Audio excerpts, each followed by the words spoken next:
കുറേ സ്റ്റെപ്പും കുറേ മലയും, അതാണ് ഹെർക്കുലീസ് കാസൽ. അതെ, ഫൈനലി നമ്മുടെ ഒരുപാട് നാളത്തെ പ്ലാനിങ്ങിന് ശേഷം നമ്മൾ ഹെർക്കുലീസ് കാസിൽ കാണാൻ വേണ്ടിയിട്ട് പോവാണ്. ഞാൻ കറക്റ്റ് ഷാർപ്പ് ടൈമിൽ എത്തിയതുകൊണ്ട് തന്നെ ട്രെയിൻ ഞങ്ങൾക്ക് മിസ്സായിട്ടുണ്ടായിരുന്നു. അപ്പം ഞങ്ങളെ നോക്കി 3 പേര് ഓൾറെഡി റെയിൽവേ സ്റ്റേഷനിൽ വെയിറ്റിംഗ് ആയിരുന്നു കേട്ടോ. ഈ കാണുന്ന മലയുടെ മുകളിലുള്ള ഹെർക്കുലീസ് കാസലിലേക്കാണ് നമുക്ക് പോകേണ്ടത്. അതിന് നമ്മൾ ട്രാം പിടിച്ചിട്ടാണ് കേട്ടോ പോയിട്ടുണ്ടായിരുന്നത്.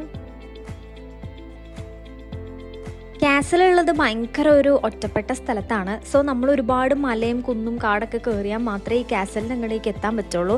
ഞാൻ വിചാരിച്ചിരുന്നത് കാസലിൻ്റെ മുമ്പ് വരേക്കും വണ്ടി പോകും എന്നാണ്. എന്നാൽ അങ്ങനെയല്ല, നമുക്ക് ഒരുപാട് നടക്കാനുണ്ടായിരുന്നു.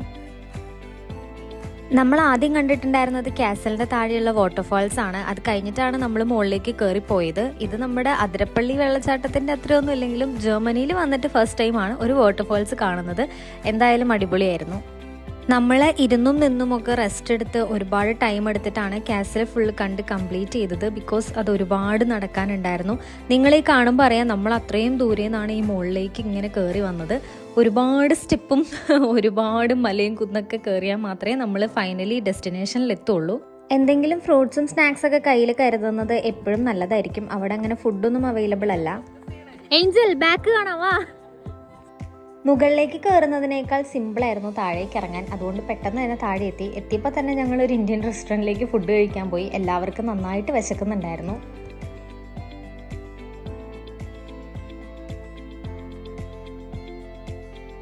By bye, tata, goodbye, Gaya.